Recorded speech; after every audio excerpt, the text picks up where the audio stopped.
Are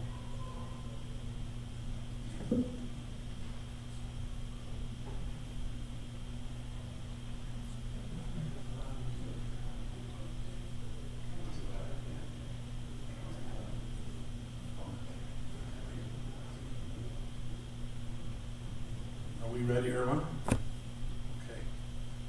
Everybody hear me? Sounds like we can. Ooh, that's bright. I really don't mind if you can't see me. I like being here in the Harry Potter room, as I like to call it. I would love to see what's going on in the clouds right now. Welcome to our town hall. We've been at this for a while. In fact, I was making notice for some of the meetings that are upcoming, and I looked back on the ones that we had. It was a year, almost to the day, that we were doing this very thing. So we appreciate all of you braving the cold. It was cold. Rob and I were talking. It was cold then too, and so we appreciate all the brave souls, and we hope folks tune in. Just as a brief introduction, we've been at this for some time. This jail facility, this sheriff's complex that we've been considering and pursuing is much needed and long overdue. And we're going to talk about that a little bit tonight. We're going to talk about why it's important that we have that. This isn't a pie in the sky thing. This is a constitutionally mandated thing that the counties have to do. And our current facility is the oldest one in the state, and it's not in great shape. We're going to talk about that. Over the course of this last year and even years previous, we've looked into multiple sites. We've had multiple public hearings on multiple different sites and had a lot of good feedback from the public. It's allowed us to kind of think about those good answers that we have and the reasons and kind of peel off the most important stuff. Just in the last commission meeting, there was an offer made on a piece of property, and it was accepted. It's near the airport in Horse Alley, and as a matter of fact, we'll actually turn some time over now to Rob Cottle from Babcock Design to maybe talk about that. We'll switch out here. Got too many things I'm trying to hold on to here. Yeah, sure. Thank you. Thanks everybody for coming. Like John said, my name is Rob Cottle. I'm principal with Babcock Design. We're the architects for the new Sheriff's Complex. And it's hard to believe it's been a year since we were here. It seems like it's just the other day, but time flies. But in that time, we've been working with the county, going through site selection process, as well as some preliminary design of the new facility. The site selection's really the critical piece that needs to be finalized before we can move forward any farther with the current design. And so what I just wanted to go over today was the current site that's being discussed. So this is just an overall context map, if you will, showing where the airport is, some of the other public services, and this red kind of Oklahoma-shaped piece is the current project site. This is really to illustrate the central location of the site. One of the criteria, if those of you remember who were part of previous discussions, there was a whole series of site criteria. There were a number of sites that were being evaluated, and proximity to healthcare, proximity to transportation is really critical for the jail facilities, as well as proximity to courts. One of the real drivers of the sheriff's operating budget is transportation of inmates. It's also whenever you transport an inmate, that's also the time where you're at the most risk. It's the most risk to the public. It's the most risk to the officers dealing with the inmate. If you can keep as many of the functions inside of the jail or minimize the travel distance and time to some of these necessary to healthcare and to court, is. So that was one of our criteria. So as you can see, we're close by the airport, just to the southeast. There's currently the road here that comes down and sort of terminates. This is Horse Alley here, and this is some other property that's currently being developed a little bit. Next slide. So zooming in a little bit more, this just gives you some more context.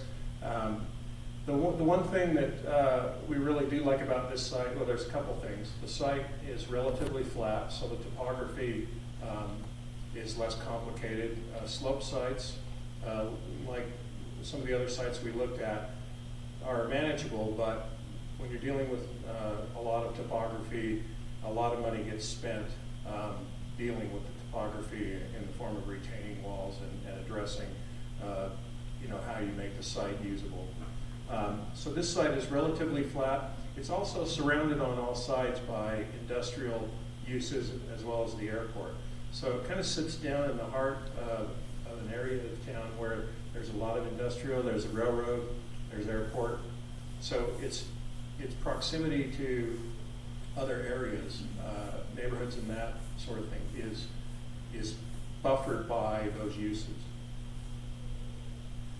So as we move into the site, one of the things that we wanted to do is do what we call a test fit, if you will, where we take the conceptual footprint of the facility and look at how it sits on the site. And we did this as part of an exercise to help the county determine whether or not this site was a good decision and was a feasible site for what they needed it for. So what we have here, this shape here is the Sheriff's Complex, and what the Sheriff's Complex is comprised of is primarily on the ground floor is the jail. We're showing space for a potential court facility. It's to be determined whether or not that will actually be part of it. And then we have the housing units, and then there's a loading area and then an outbuilding for search and rescue vehicles and the sorts of other vehicles that the sheriff needs to store. So the primary access is coming in from the north. We've located the building right now, pushed it as far to the west as we think makes sense, and there's basically a perimeter road, so it's kind of hard to see in this drawing, but there is a public entrance on this side, so you would come in and then the public could enter into the facility from here. So if somebody's coming to see the sheriff or somebody at the sheriff's office or to visit an inmate or have a conversation at the jail, that's the direction they would come in. We do have a secure lot just below that for the employees and those who work within the jail as well as the sheriff's office. And it is secure, and there's basically a secure perimeter that goes around this whole facility. So the public is really contained here, so you really can't go back here, and that's purely for security reasons, so that all of the jail functions, all the housing, all the inmates are contained behind the secure perimeter and are not out subject to proximity to the public. We've also just identified some future area to the north where the jail could expand. The design of the jail is a modular design so that it allows for the number of beds to be increased as demand increases. So we're currently leaving, kind of designating this area right now. These are just very generic sizes for the time being. It's merely to illustrate the fact that we're setting area aside. And then we're identifying the remaining area as future parking expansion and then future county facilities, which gives the county opportunities moving forward to co-locate other county functions nearby the public safety complex. The sheriff's office basically takes up the whole second floor of the jail building. So all of the jail functions are down on the ground floor. The sheriff's office is on the second floor. And then there would be a third floor with lease space for other agencies, third-party agencies, could be state, could be federal. We did this at UNT County, and because of their location, they had FBI, they had DWR, they had Fish and Game, they had a number of other state and federal agencies that lease space for them as well. So that's the intention. We're still very early in the design phase, so the specifics of the building are still being fleshed out. So we're not really ready to talk about that in any detail, but we feel confident that this site works very well for the operation of the jail, for its proximity to other services. One of the things we're trying to design into the jail is as many programs and services inside of the jail as possible, so that fewer transportation trips have to be made with inmates. So there will be a medical bay where standard medical care, exams, potentially a dental chair, so a dentist can come in, do that sort of work with the inmates, so that they never have to leave the facility unless there's a major medical emergency or there's an off-site court visit. There's video visitation is the common way of doing visitation with inmates now, and much of it is over the internet. So there still is in-person visitation where you can sit on the other side of the glass and have a conversation with an inmate, but the jail will be set up within the day rooms, be fully digital, so that you can do video visitation as well as video arraignment, so that you're again reducing the number of trips for the sheriff's office and the inmates to leave the secure perimeter. So those are the sorts of things that will be part of the jail, and I'll let Sheriff Carpenter talk a little bit more about. Are you? Oh wait, you're not up next. Sorry, Mike.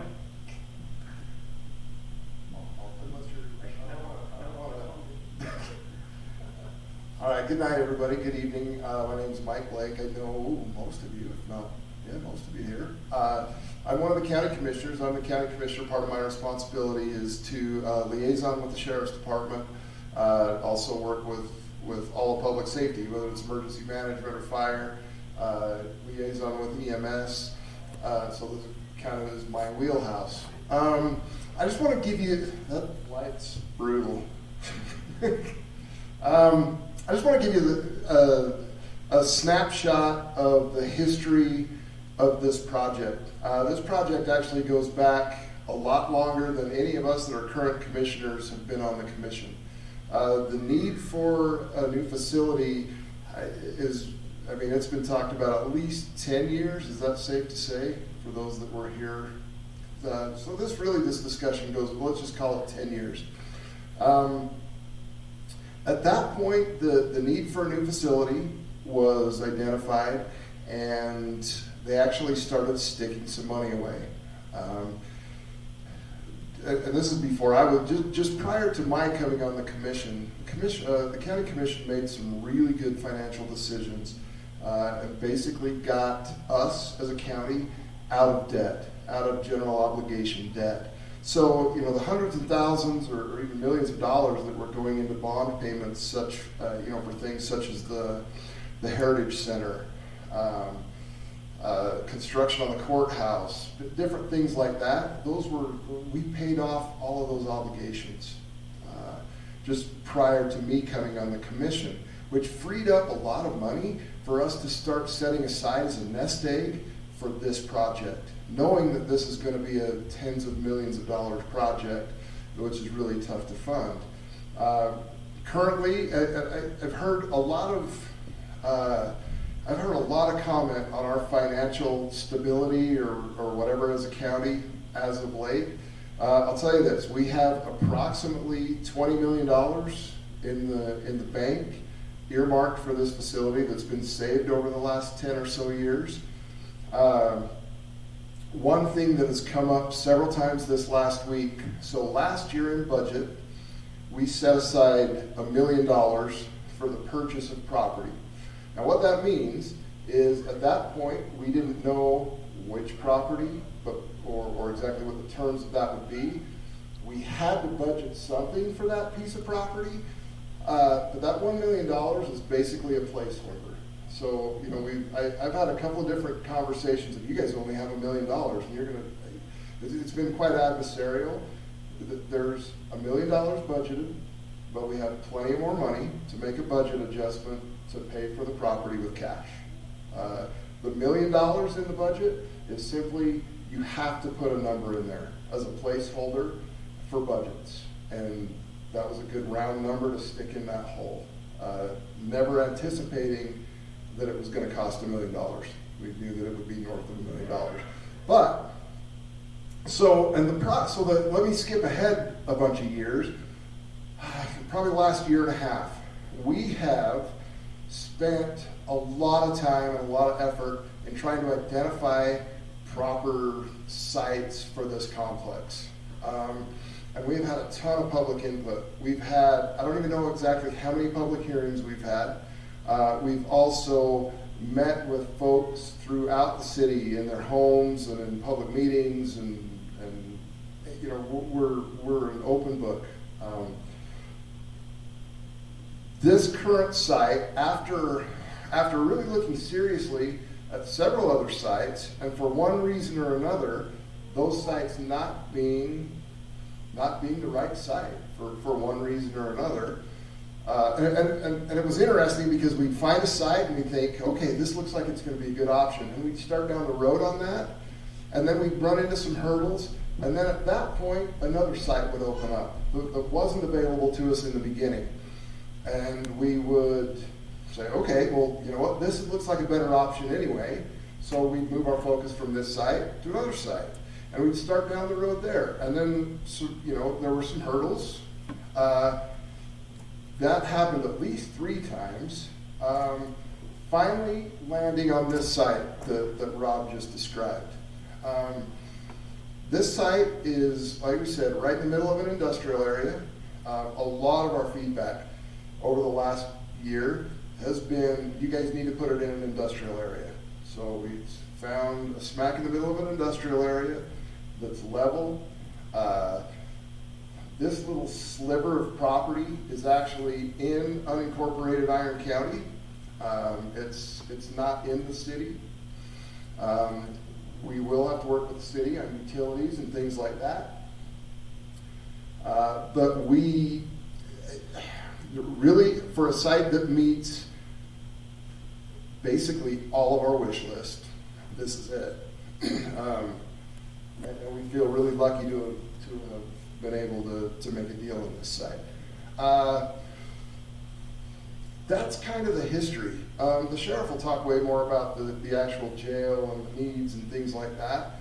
But this is something that, you know, I can speak for all of the commissioners as well as the other elected officials, staff from the sheriff's office.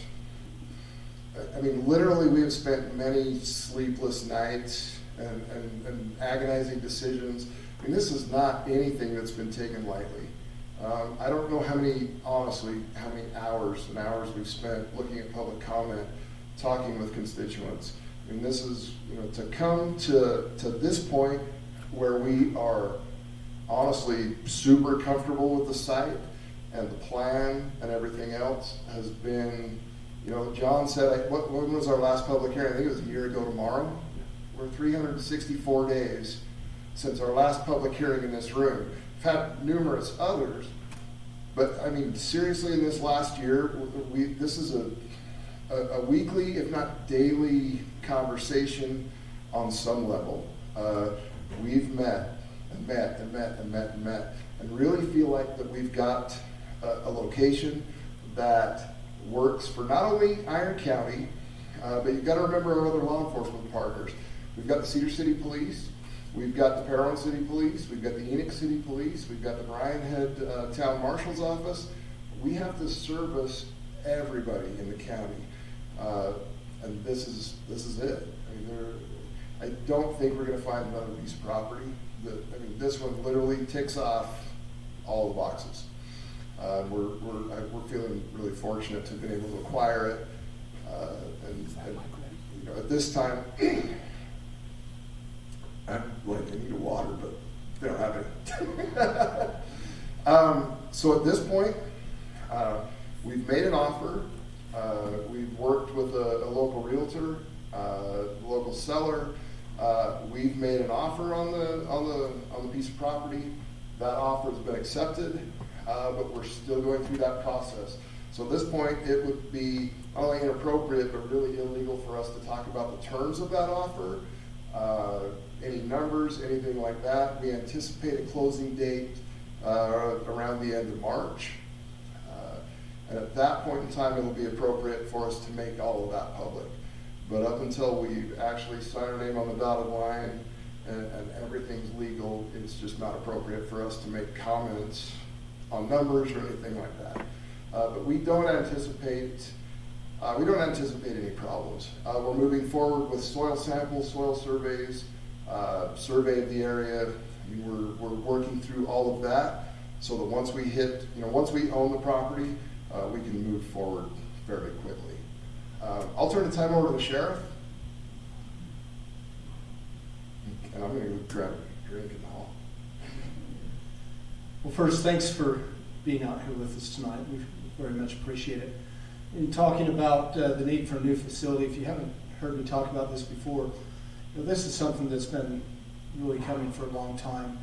We are, as sheriffs, we're state mandated by law to provide the jail facility for the rest of the county agencies and for the community. So first off, it's a legal requirement of the sheriff to provide.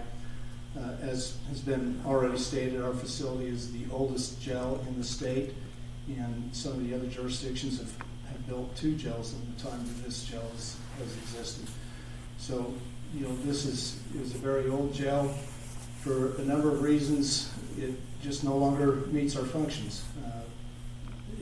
Just by virtue of age, it's starting to wear out. There's problems that we're beginning to see with our sewer system. There's problems that we're having with our HVAC. In fact, our maintenance guy, Mike Gibbs, has to go on eBay to order parts for our HVAC system because they're no longer made.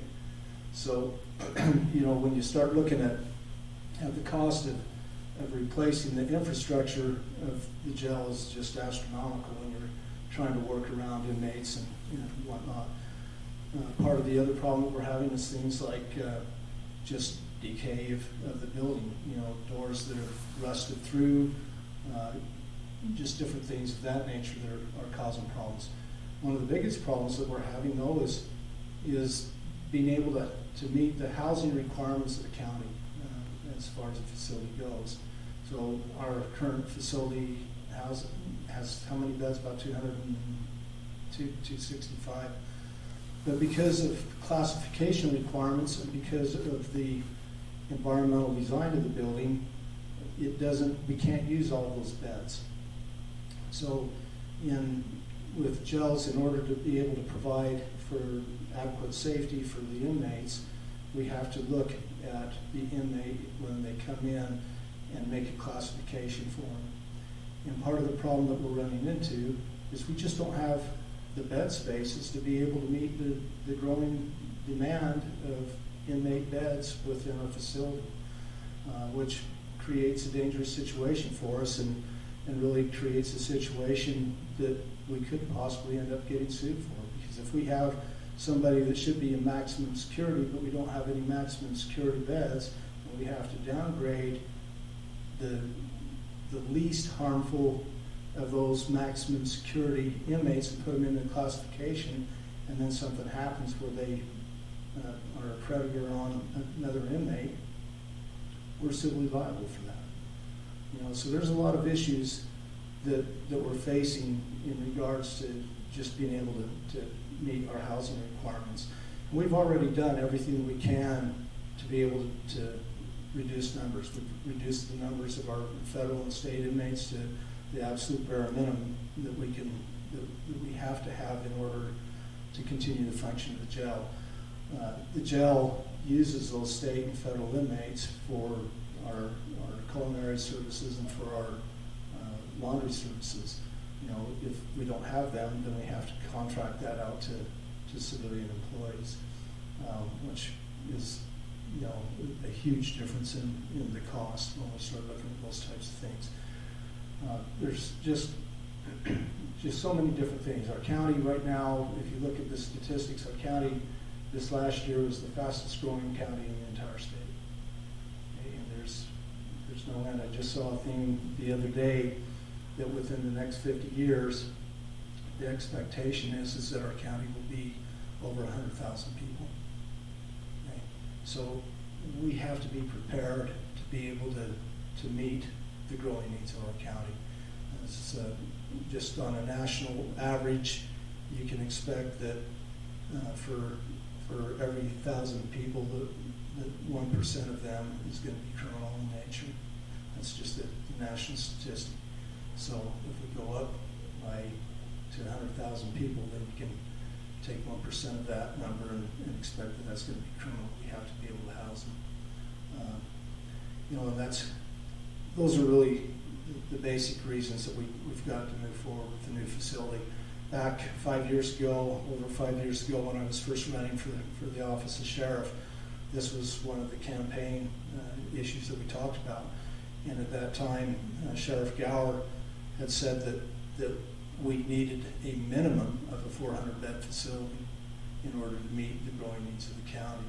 You know, with that, I believe that we need to have at least a minimum of 500 now with the growth of the county and the way that things have been changing. We need to be able to stay ahead of the problem. If we don't, then you know, we're going to end up like Washington County, that has been in a continual state of growth for the last 13 years.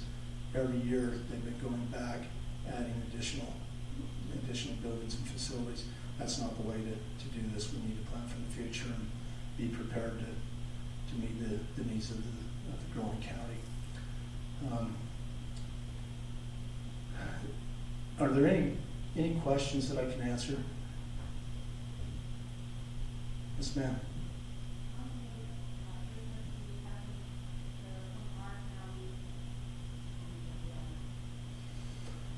So we're probably about 150 that are county inmates right now.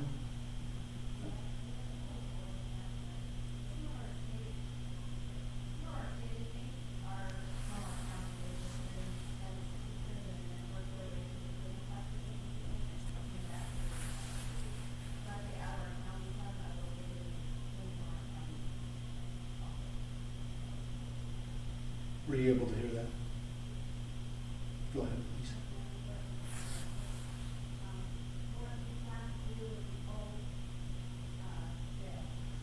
They haven't made that determination yet. There's been a lot of different things that they've talked about, anything from tearing it down and selling the property to donating it to like maybe care and share, or you know, use it for some other use that could benefit from it, and that we'd be able to upgrade it without having to work around inmates. Go ahead.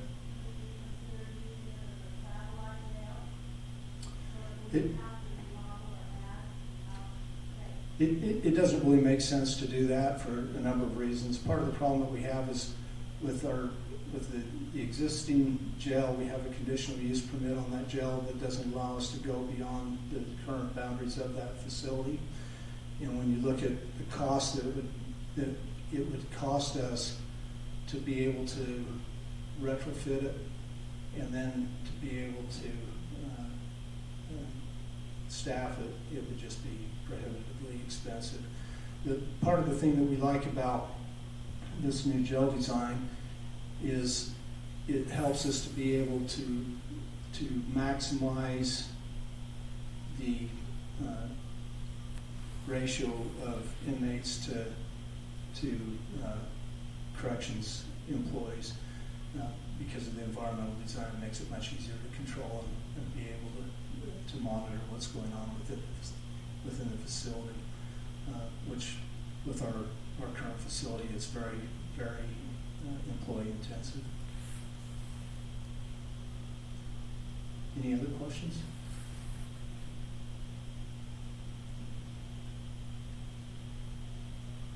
Okay, thank you. Sheriff, I have one. Go Go ahead, John. Is this facility closer to Rikers Island or to Mayberry? Well, I think it's closer to Mayberry, honestly. You know, one of the things that I think there's been a lot of misconception by the public in general is people have a hard time differentiating between a jail and a prison. And so when they start thinking about building a new jail, what they see is guard towers and concertina wire and machine guns. Okay? And that's not what it is at all. You know, as these questions have come up in the past, I've asked people, you know, how many of you know what the current jail is? You know, how much barbed wire or concertina wire do you see? And the answer is you don't see any because of the way the jail is designed. We have it, but the way the jail is designed, you don't see any of it. You know, it's all hidden from view. And one of the important differentiations between jails and prisons is prisons are long-term for the state of Utah under JRI for violent felons anymore. Okay? With jails, it's mostly misdemeanor or low felony class inmates that have less than 365 days of sentence to serve. Anything over 365 days goes to the prison. So that's one of the big differentiations, is that we deal with lower classes. There's been a lot of people that have been concerned when we've talked about bringing in either federal or state inmates on contract, and you know the perceived dangers of doing that. But one of the things that is really nice for us is we get to kind of pick and choose who we want, because we're doing a favor for either the state or the federal government by bringing those inmates in. So we get to look at what their prisoner classification is and what their behavior record is and whatnot.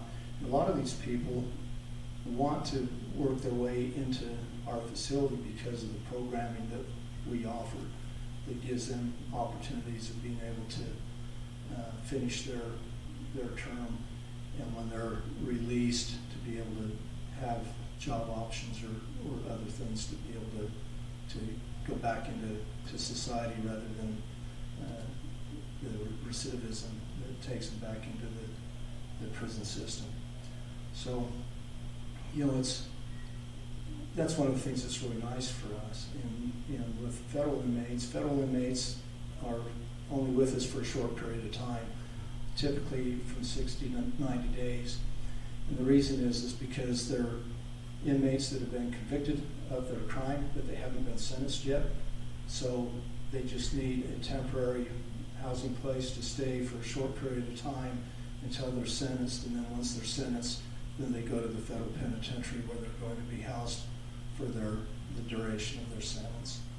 So that's kind of the differentiation between Rikers Island and Mayberry, I guess. Another common one, why does it have to be leveled down? Well, again, you know, there's things that we have to have. We have to be close to the courts. We have to be close to the hospital, because, for example, the hospital, if we do all the hospital stuff within the jail facility, then we have to have a full medical staff, including doctors and surgeons and anesthesiologists and everything else, and that obviously is very prohibitively expensive. So we have to be within a short distance to the jail or to the hospital, so if we have a critical emergency, that we can get them the medical aid that they need in an expeditious manner, because we're responsible for their safety. So we need to be close to the hospital facilities. With the courts, we want to be as close to the courts as we possibly can, for a number of reasons. One is because of transportation costs. The transportation costs of going back and forth, you know, is quite expensive. It takes us a lot of deputies to make sure that we're properly securing the inmates and being able to transport them. The greatest risk for escapists during transport. So the shorter the transport, the greater the probability of us being able to successfully get them to where they need to be and handle them and get them back to the jail facility safely. One of the things that I really love about our proposal for possibly putting a courtroom onto the facility is I've talked with both Judge Bell and Judge McF-Allen, and they both stated that they were amenable to spending 1 day a week in our court facility, which would save us a ton of risk and a ton of transportation costs. Because now we just got to take them from their jail cell directly to the court and directly back. We don't have to leave the building. It's all contained within our secure facility. So for us, that's huge. If we can do that, that saves us a lot of equipment, a lot of manpower, a lot of risk, and a lot of money. So for us, that's a win-win situation all the way around. Go ahead, Mike.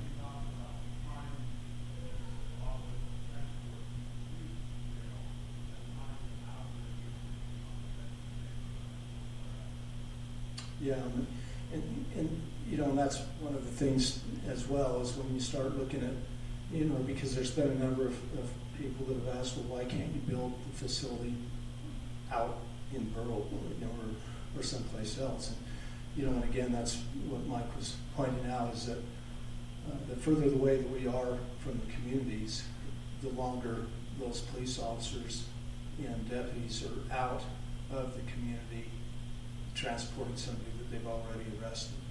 And so they're not back in the community, protecting the community because of the long transportation route going out and coming back. So we want to be able to have them get back into their communities as quickly as we can so that they can better provide protection for the communities.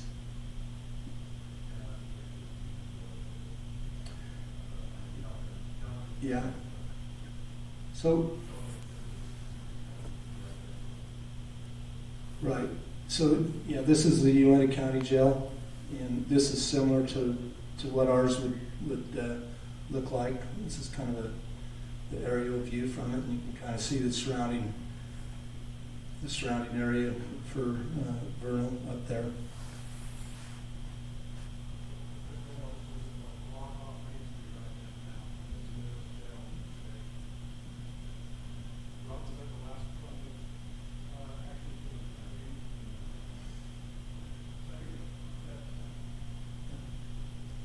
Any other questions at all? John, any other questions? Okay.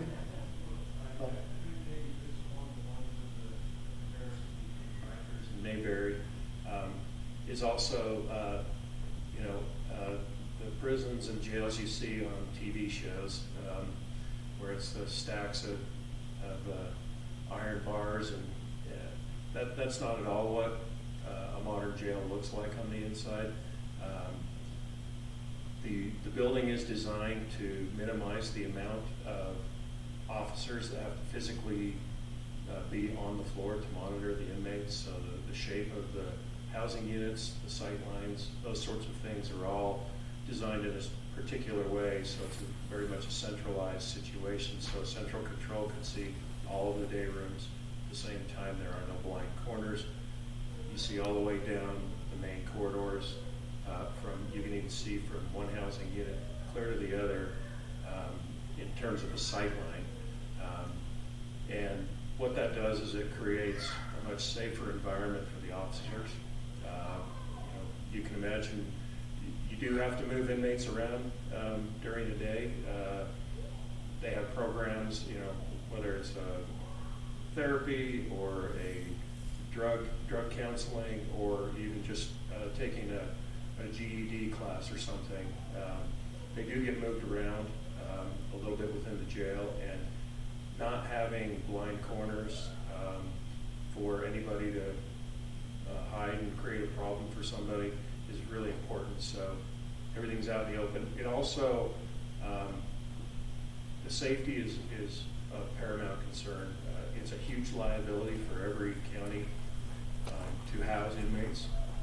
And creating an environment that allows the sheriff to have maximum flexibility with classification of inmates, both male and female, is really important, so that as the jail grows over time, it allows the sheriff to reconfigure the internal arrangement of things within the jail relatively easy to accommodate future needs and as populations change over time. And it creates a much safer environment where inmates are not out of sight. They're always somewhere where they can be viewed physically and also on camera, but it's also safer for the folks that work in the jail. We've had a lot of comments in the past of the jails we've designed that the community doesn't want the jail to be too nice, because, you know, they're inmates and they don't deserve something nice. But we also need to remember that those are your family members and friends that are working in the jail too. They have to work in an environment that's not a horrible working situation. And so having a jail that's has access to natural light, is very open and safe, creates a situation where the sheriff is able to retain employees much easier because the facility is much safer and is much more a better environment to be in on a daily basis. Thanks, Rob. Go ahead.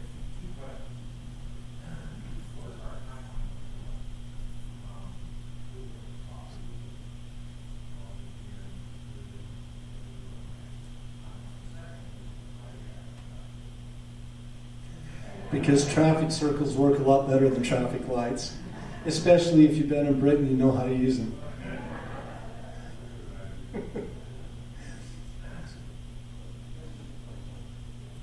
Yeah. So your first question, that's a good question, and it's a little bit hard to be able to tell you the answer to that. If we have all the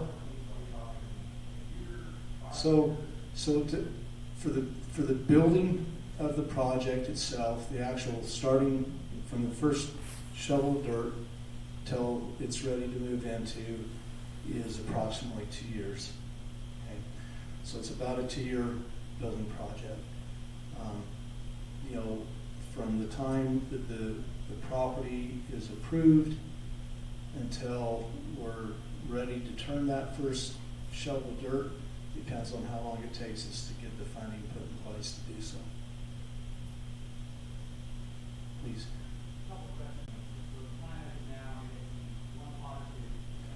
So we're looking at beds. We're looking at 500 beds, which would be two pods. With 2 pods, the projected cost when we first put it out to bid was about $70 million. So, that's not firm right now because of changes in building materials and whatnot. So, we're not 100% sure on that. One of the things that we do like about this particular property, though, is it's much closer to the utilities, so it's going to save us quite a bit of money on utilities. So, we're just not 100% sure yet on what the cost is going to be. Any other questions? No, thanks. I feel like I got off easy.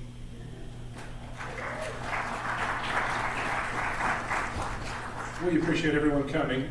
Like it says there, and for those who are online, you can email clerk.group@ironcounty.net or call my office at 477-8340 if you would like, or don't feel like standing up. We have some comment sheets. Just give it to one of us before you go. We will have a public hearing again on Monday during the regular commission meeting in Carolyn at 10 a.m. And then Tuesday at 6 p.m. over in the Heritage, we'll have another public hearing, and we would welcome any and all comments. So we appreciate you coming out tonight. Thank you.